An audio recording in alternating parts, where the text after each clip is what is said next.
Ayan po, magluluto tayo ngayon ng deer meat. Ito yung venison. Dito, ang tawag dito ay venison. So, magluluto tayo. I-stir fry ko lang yan. Nilagyan ko muna ng garlic salt. Tapos, palambutin muna natin. Hayaan muna natin lumambot ang deer meat. Ayan, malambot na yung natin. Deer meat. Yun, ang gagawin natin, lalagyan natin siya ng mantika at saka yung ito. Lagyan natin siya ng butter. Yan ang butter.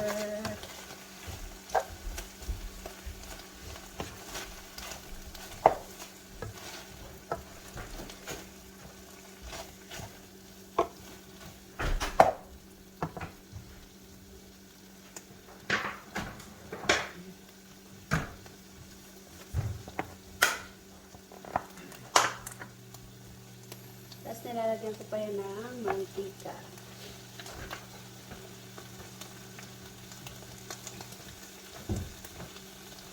Kayo na ang bakalang maglagay ng alam yung tama sa sa paggisa. Ang gagawin natin, set aside ko lang yan.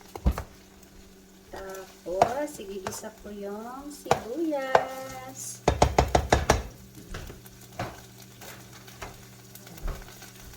Sibuyas.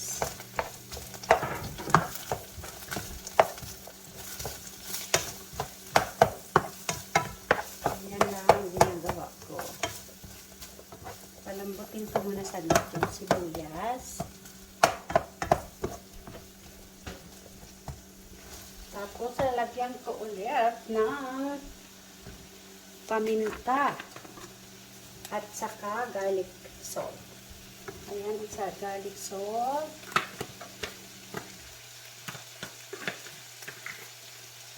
Tapos, paminta.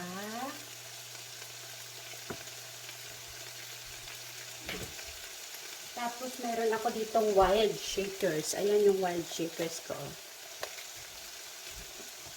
Pampalasa yan.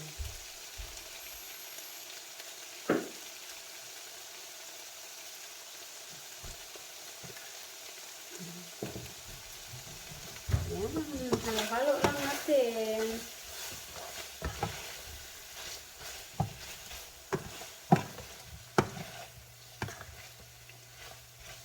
Ngayon, na nahalo na natin siya, ang gagawin natin ay lalagay na natin ang mushroom. Ito ang mushroom ko. Halo natin. Itong mushroom dito to sa namin, sa property namin, kinuha ng asawa ko. Kinuha ni Daddy Macho. Ayan. Diba? Dumami na. Ayan. So, ang gagawin natin, palambutin natin konti. Ayan. Papalambutin natin yan para pag alam mo kung naman ang luto na ang ang mushroom, lagyan natin ng konting toyo para pampalasa. Tapos, ayun na. Tapos na. Yan po. Hayaan mo na lang natin na lumambot ang mushroom maluto.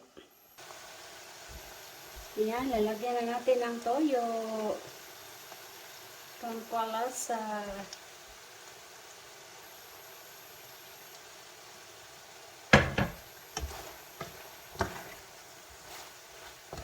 Ako kasi hindi ko tinitikman yung niluluto ko.